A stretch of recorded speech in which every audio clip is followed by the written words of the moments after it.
What's up, everybody? Hope y'all are doing well tonight. Welcome back to Travel Tips Tuesday. Missed y'all last week. I hope everybody had a great Memorial Day weekend celebration, kind of hanging out. We had a great time with my family, went down to the Gulf Coast in Orange Beach, Alabama, and just kind of hung out and got to see the U.S. Navy Blue Angels fly over, which was really cool, and go on a boat ride and do a bunch of lazy beach things. So would love to know how you all are doing, what you did for Memorial Day, if you had fun, if you just hung around, if you worked, whatever you did, would love to know about that.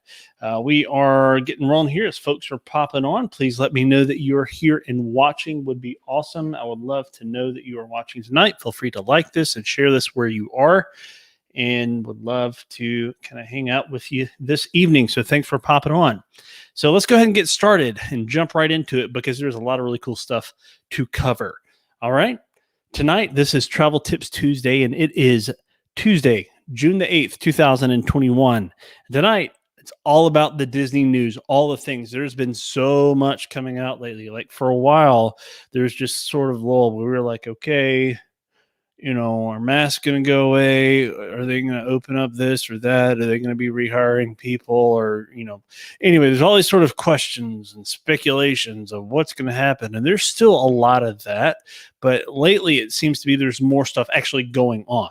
Right. So more things to bring guests and people back to Disney destinations at the Walt Disney World Resort in Florida, at the Disneyland Resort out in California, Disney Cruise Line, as well as the other Disney parks around the world. So, which is super exciting to kind of see how things are going and moving along. So there's been some fun Disney news. There's been some not so exciting Disney news that has come up as Disney kind of rearranges ship itineraries with Disney Cruise Line. Unfortunately, that's going to happen with kind of the rollout or re-rollout rather of a lot of their ships as they're kind of, proverbially back in the water, if you will, doing their thing. So we're going to talk more about that here in just a little bit. But our question of the day today is this right here. What piece of recent Disney news are you most excited about?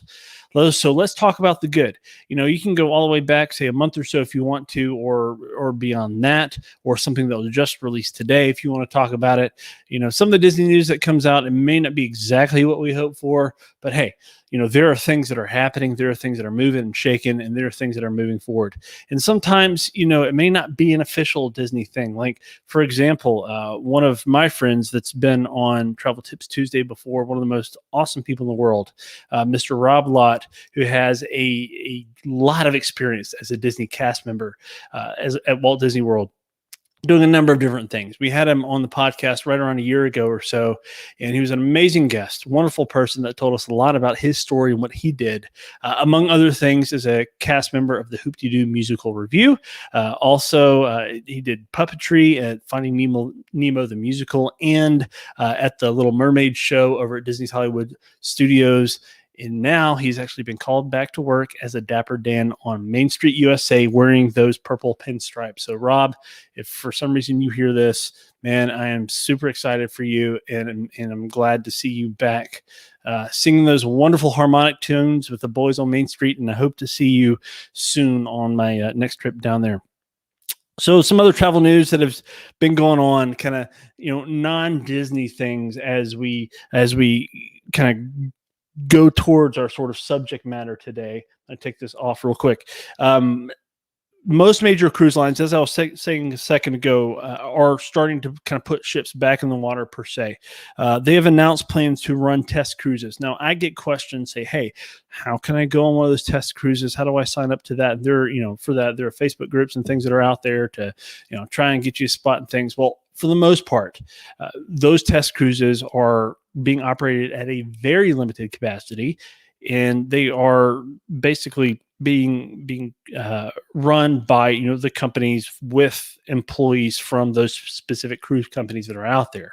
So these are folks that are already employed, that have signed up, that have volunteered to go on these cruises to test out a lot of the safety procedures and protocols as it relates to dining, entertainment, getting on the ship, getting off the ship, all sorts of safety protocols. Again, other safety protocols they have in place, kind of what that means and how that operates, so that guests can safely return aboard these ships as soon as as a month or so from now, there's a lot of things that are kind of happening with some of these itineraries being shifted and kind of replaced and different things. So if you are looking to go on a cruise, yes, cruises will be happening this year. There's some doubt on whether or not that was going to happen or not.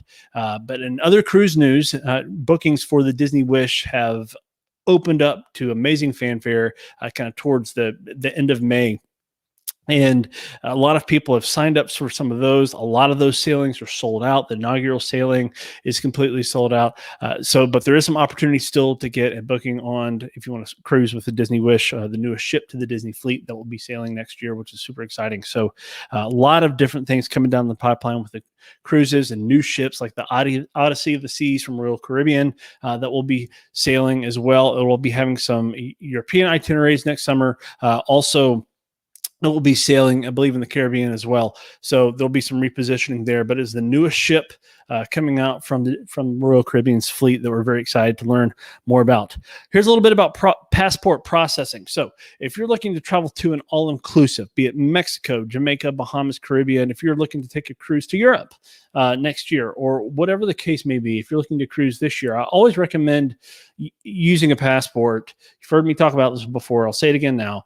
I always recommend using a passport, even if you're traveling on a quote unquote domestic style cruise, meaning, you could use your birth certificate if you wanted to, because if for some reason it does stop in an international port, there's specific types of IDs that are required to fly home in case of emergency. So if you are going to an international port on a cruise and you have to get home, if there's emergency happens or whatever the case is, you have to have a passport to fly. It can become very complicated to kind of get back quickly if you need to. And I've known people. I've had a friend on this show sometime a while back that we talked about that with and what happened in their own story. I've known other people to deal with this as well. It didn't happen a lot.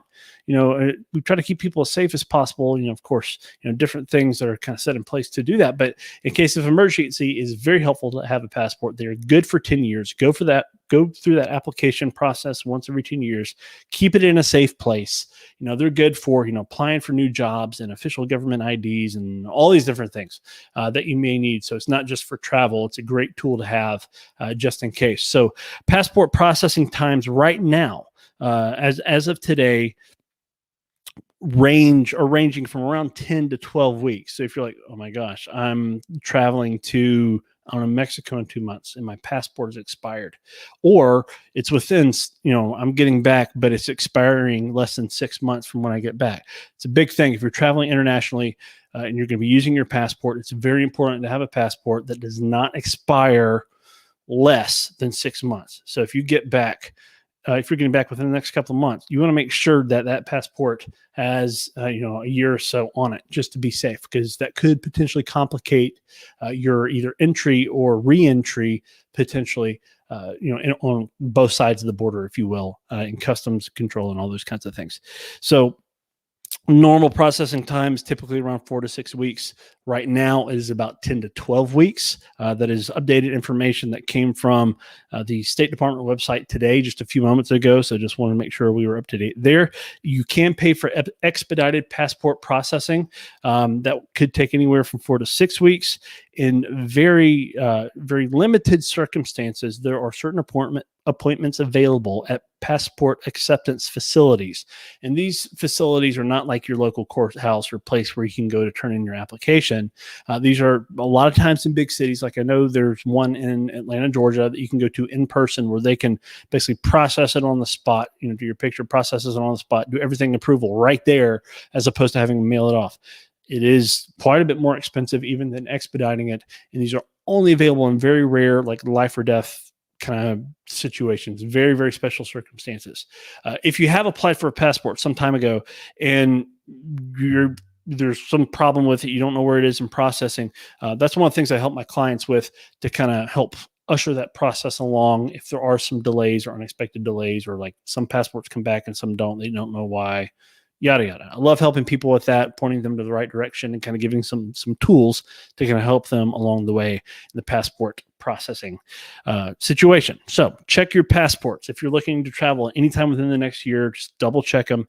Make sure that expiration date is not coming up anytime soon. Fall travel plans. Let's talk about those real quickly. Fall travel plans are starting to be made for a lot of folks. I'm talking to them, but actually, I would say even 6 months ago, I've been talking to people about fall travel plans for this year, especially to Walt Disney World with the 50th anniversary coming up in October. I've worked with several people that have wanted to travel to the beach and Disney this summer and other destinations. And it has been challenging in some circumstances to find something either within their budget or something that's available in the exact place they want to go and the exact things they want to do. Again, be it Disney, the beach, or the mountains, wherever. Because as things have reopened, there are a lot of people that have been sitting on that vacation time, sitting on their vacation budgets, and just ready to go. I can't tell you the number of people that I've talked to that have said, we're ready to go. We want to go and do something. We want to go and book something. Right now there's a specific place, mind, idea, thing they want to do. So I would highly recommend, if you're thinking about travel this summer for sure, right? Because we're basically there, but definitely in the fall, definitely this winter, go ahead and make those plans now. Do not wait. There are lots of advantages to booking early, even like a year or 2 years out. The cancellation policies are a lot of times much more flexible. The rates a lot of times are a lot lower. Even if a cheaper rate does come out, many times as an agent, one of the things I love doing is saving my clients money. I do it all the time. I have some clients at the Walt Disney World Resort right now that are staying at Beach Club that I was able to save quite a bit of money for them when a new rate came out.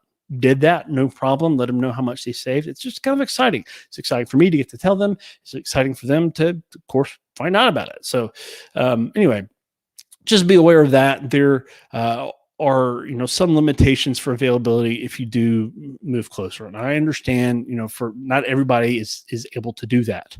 But just be aware that those cancellation and refund policies are typically a lot more flexible the earlier out you book. For example, with like Walt Disney World, you may know you can secure a hotel and ticket package for as little as a $200 deposit that is not due in full. The package rate is not due in full until 30 days prior to arrival.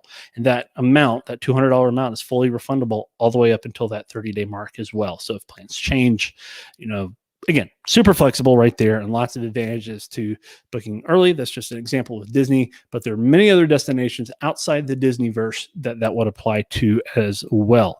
So, flexibility, best pick, typically the best pricing. So why not go ahead and make those plans? Give you something exciting to dream about and kind of work towards. So Charles Qualls, my friend Charles Qualls on the show tonight says, my first visit to Walt Disney World was in 1970. So it was a slideshow at a visitor center. There you go. And a ride segment of the monorail. That was it. Just a preview. Now I would love to talk to you more about this because, Charles, there are some friends of mine on the Travelmation podcast. I need to talk about the shirt because this is a Travelmation shirt. But there's some friends of mine on the Travelmation podcast, Tim, Austin, and Christina, that have kind of been working their way through the decades with the Walt Disney World Resort, sort of starting off in the 70s with Magic Kingdom, moving forward into the 80s with Epcot, into the 90s with Disney's Hollywood Studios, and Animal Kingdom, and kind of so on and so forth. They're kind of doing this month by month, leading up to the 50th anniversary celebration in October. So this is actually really cool. I'm so glad you posted this, and I can't wait to kind of pass this along to them. Some of them may be watching tonight. I don't even know, but that's a really cool fact. So yeah, first visit to Walt Disney World was in 1970 at a visitor center and a ride on a segment of the monorail. That was it, just a preview. So cool, Charles. Thank you for sharing that. I love that kind of stuff. So fun. So let's talk about Boo Bash. All right. So we're going to get into the Disney news. Lots of different things. We're not going to get to everything. I'll get to as much of it as I can.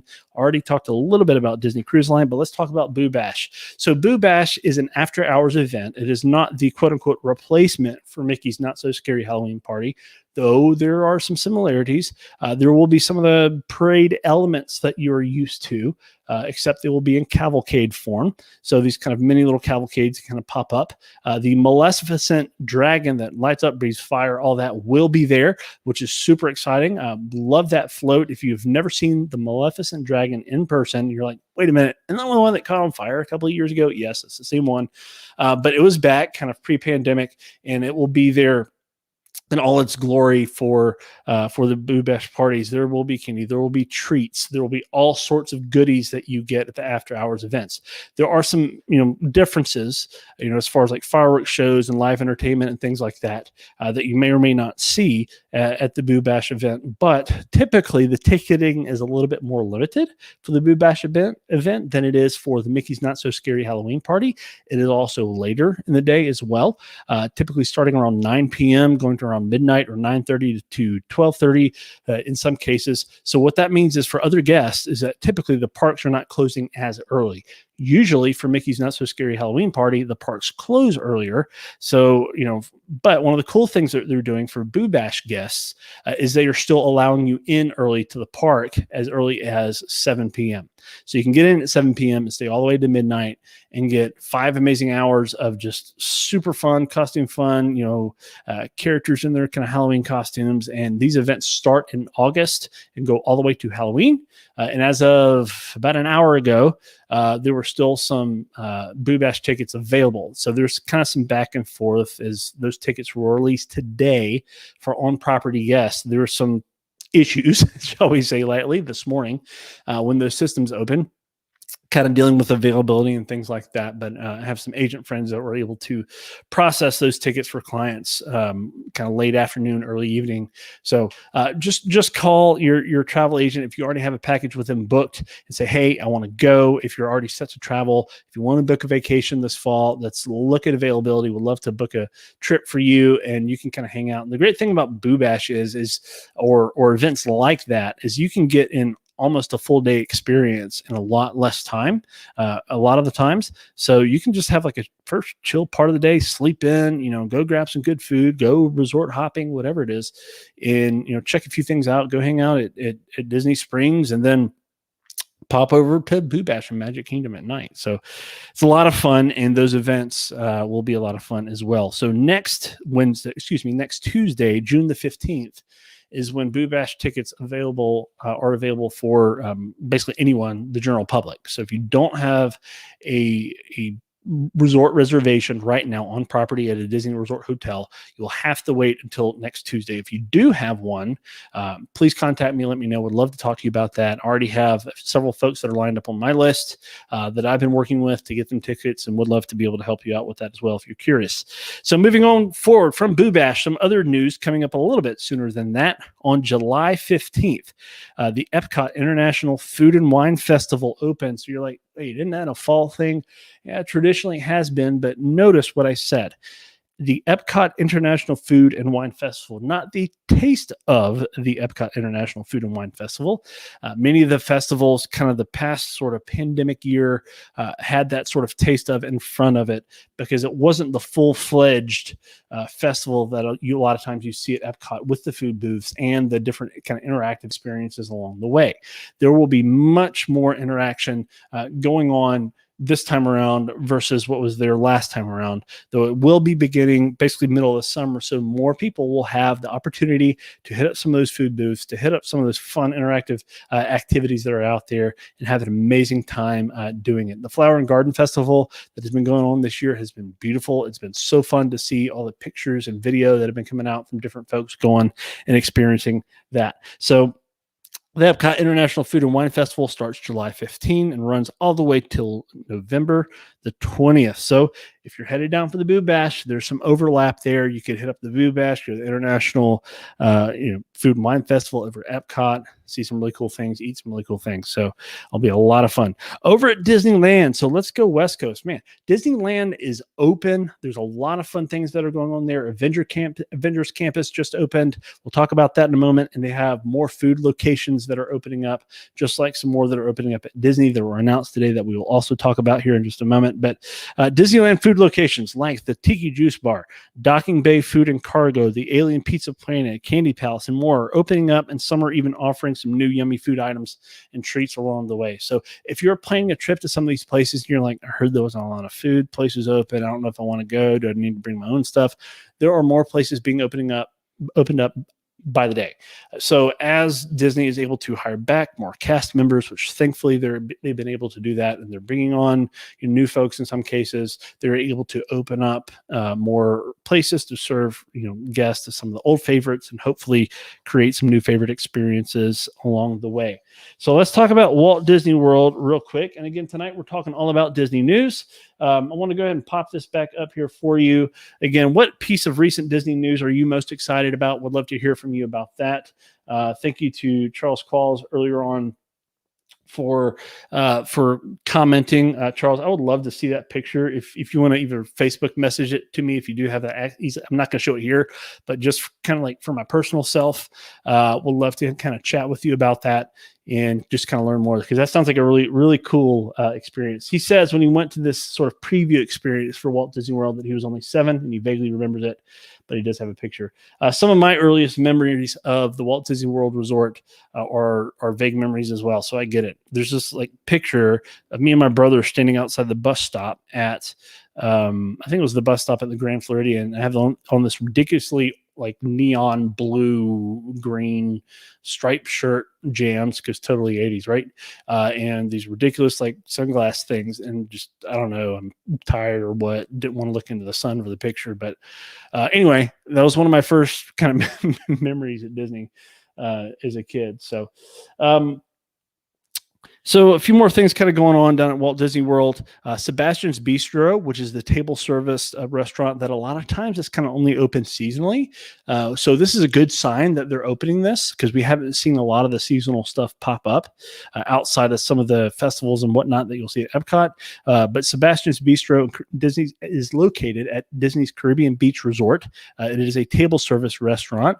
It's pretty tasty. It is reopening July the 5th, with reservations open to book as of June the 10th. So if you are staying at Disney's Caribbean Beach Resort this July, kind of mid to late July, or even onward from there, be on the lookout for Sebastian's Bistro. It's a great restaurant, wonderful theming, and a great location too. So definitely want to check that out, and would love to help you book that for your trip. Also, this is I'm actually going to skip this next one and go to one more.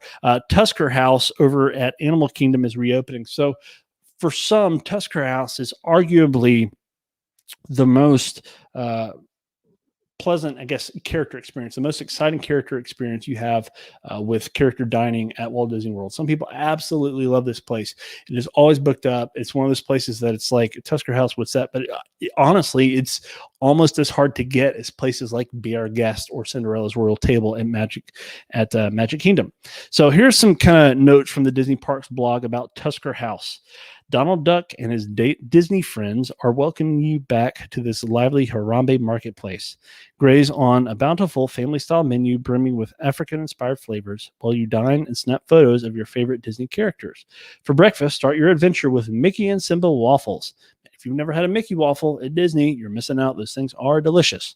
You can also have Durban chicken and egg curry with jasmine rice and much more. Lunch and dinner offerings include Moroccan spiced beef, Berber marinated porks, spit roasted herb chicken, and Cape Malay green curry shrimp.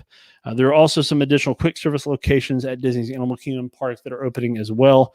Terra Treats that serves pizza slices, Isle of Java that serves fresh brewed espresso, cappuccino, and sweet treats. Trilobites serving Dole Whip, orange, yum, Drinkwalla snacks, and frozen beverages. So lots more places that are opening up around the Walt Disney World Resort. It's awesome to hear that. And here's kind of the piece de resistance that I saved for last for our conversation about food, and that is Ohana. So I can't tell you the number of times that people ask, when is Ohana opening? I miss Ohana. So, there are some modifications that have been made to the menu, removing some kind of favorites for some folks, and, kind of rearranging things. And this is not the first time that we've seen this happen, as many of these locations have reopened. And in some cases, like for example, the ABC commissary over at Disney's Hollywood Studios, their menu actually improved in a lot of cases. When we went there I think back in January, I guess it was, I dined there, got some food from there, and loved it. Like, I thought it was a great experience and was definitely plus from the last time I was there. Now, Ohana is well known for its character meal in the morning and its wonderful dinner at night. The kitchen, kind of that central area where you can kind of see, smell. I mean, it's just an overall experience. You see, you taste, you smell, it's just an incredible restaurant. You definitely want to go visit over at Disney's Polynesian Village Resort. So it does reopen July the 9th with bookings available as soon as June the 10th. So again, today is June the 8th. So tomorrow's Wednesday. So this would be Thursday morning would be the soonest time you would be able to grab a reservation for Ohana. So if you've been holding out, if you've been wondering when is it going to open, I really want to go, even if you're not staying at Disney's Polynesian Village Resort, you can still get a reservation there if you jump on that. So, and as a reminder, if you're making advanced dining reservations, or ADRs is kind of the lingo is, you do need a credit card guarantee. In most cases, that is not charged in advance. So you upload that to your My Disney Experience account, and that serves basically just as a cancellation fee in case there's a no call, no show situation where you just don't even bother to tell them that you're not coming. So if you do, typically they will not charge that cancellation fee if you tell them far enough in advance. There are some restaurants like Cinderella's Royal Table that do require payment in advance. So please be aware of that. So Ohana, again, is an incredible environment to dine, has a very high guest satisfaction rating, and is in a great location just in spitting distance from the Magic Kingdom at an amazing resort at the Polynesian. With the backdrop of tropical greenery, Ohana will again offer their fabulous all-you-care-to-enjoy breakfast and dinner offerings when they reopen. Although Disney characters will not be hosting breakfast so far, for the time being, a strolling musician will entertain guests for dinner. So if you're wondering, like, yeah, I can do character breakfast at Ohana. Not right now, not quite yet. So hopefully that will be coming back in the future. For breakfast, you can start with pineapple coconut breakfast bread, move on to Stitch and Mickey Mouse waffles, then dig into excellent breakfast, and you like that little pun there, skillets with ham, sausage, and breakfast potatoes.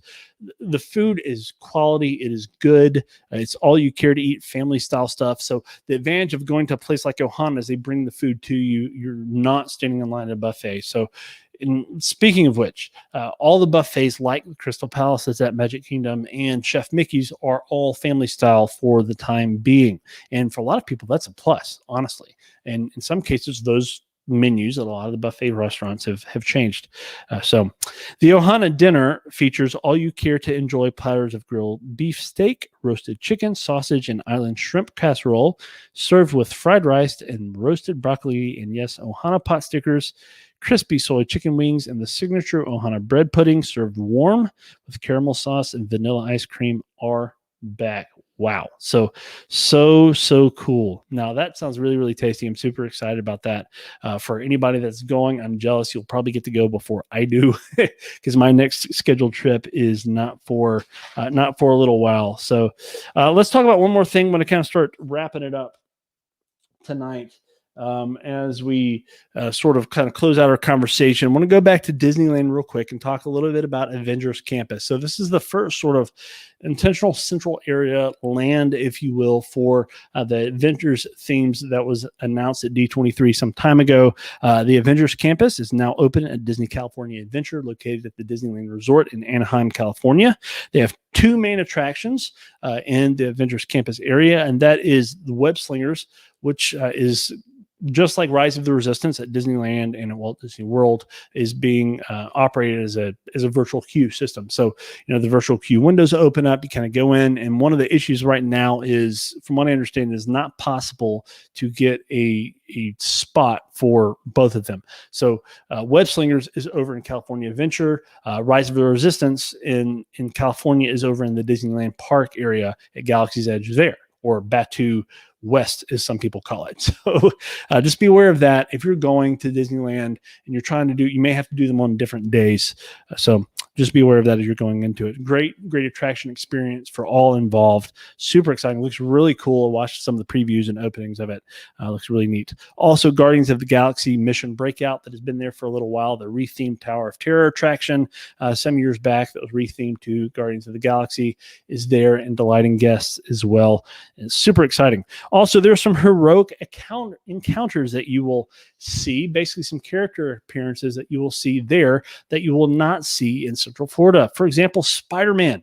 So you will get to see Spider-Man jumping and twirling through the sky and doing some amazing acrobatic acts. There's some kind of guest interaction. There's a lot of cool characters that will be appearing over by Avengers HQ, also over by the Ancient Sanctum in Avengers Campus. The Ancient Sanctum is kind of one of the mini homes to Doctor Strange, and you'll get to experience him there and meet and greet him there. So that'll be pretty cool as well. For food, because we love talking about food. We started off talking about food in this little trip, and we're going to end talking about food tonight. So food over at Avengers Campus, starting off with our PIM theme. So if you have never seen any of the Ant-Man movies or Ant-Man and the Wasp, you definitely want to check them out, and you'll kind of understand more of what this is all about. But the PIM Test Kitchen, there's a couple of things that I kind of want to highlight. The first is the not so little chicken sandwich. So like, I wish I had a picture of this loaded. I would show it to you. The not so little chicken sandwich. And again, going off the kind of miniaturizing and, sort of large size things. The not so little chicken sandwich is this massive, so it's kind of smashed chicken fillet with a little tiny bun. It looks like completely ridiculous, but the theming is dead on and it looks delicious. That's the most important thing. They also have this atomic pretzel that is sort of this buffalo themed kind of injected pretzel that sounds really good, that I would love to try because I love buffalo flavored food, buffalo chicken dip and chicken wings, stuff like that. So there's also the PIM testing lab where they have a little bit more kind of sort of even more creative items that you can try out. There's the shawarma palace. So in the first Avengers movie, they kind of made shawarma a thing, and you can definitely check that out there. And Terran Treats, where you can dive into some sweet treats. So a lot of different things going on in Disney destinations right now. There's probably going to be more news coming out.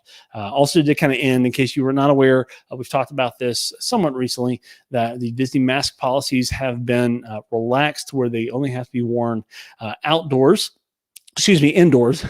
They only have to be worn indoors, or if you're in an active line for a queue. So if you're inside in an attraction, if you're inside in a store, if you're inside, not actively eating or drinking in a restaurant, you're supposed to have it on. And then once you enter that queue for that attraction as well. Otherwise, you can have it off outside, kind of hanging out, grabbing those pictures in front of Cinderella's castle or Spaceship Earth or the Tree of Life or the Tower of Terror, or wherever you may be on Disney property. However, over at Universal, very recently, Universal actually dropped the mask requirement completely. Their advice is to get vaccinated, which I fully support if you can. If not, masks are still encouraged. They're not going to check your vaccine record or anything like that. But they are still encouraged if you have not been vaccinated. So, but they're not required when you go inside anywhere anymore. A lot of the social distancing markers at both Disney and Universal are being removed in different places. They're kind of being phased out as well. So if you've been holding out for some of that, I completely understand and respect that as well. I get it completely. So just be aware that those things are changing. So, be on the lookout for more news as things continue to progress in Central Florida at those wonderful resorts and at Disney destinations worldwide. So to kind of one last thing I'm going to kind of throw in there, don't forget about Adventures by Disney. Adventures by Disney is the kind of the top rated Disney destination worldwide. You're probably like, what is that? Adventures by Disney is the land tour wing of Disney destinations where you can have a very personalized experience. They offer private tours as well. They have some for families, they have some that are adults only, they have some that are private tours. They've just announced a few new ones, also to New England, which is one of them. And there's some others as well that they've announced as well to some domestic locations in the United States. They offer itineraries all over the world. So if you're looking for a once-in-a-lifetime trip to see some world-renowned destinations, definitely check out Adventures by Disney. It could be an experience of a lifetime for you. So we'd love to talk to you more about that. If you have any questions, thank you so much for joining me on Travel Tips Tuesday. I look forward to being back with you next week, and we will see you again real soon. Bye-bye.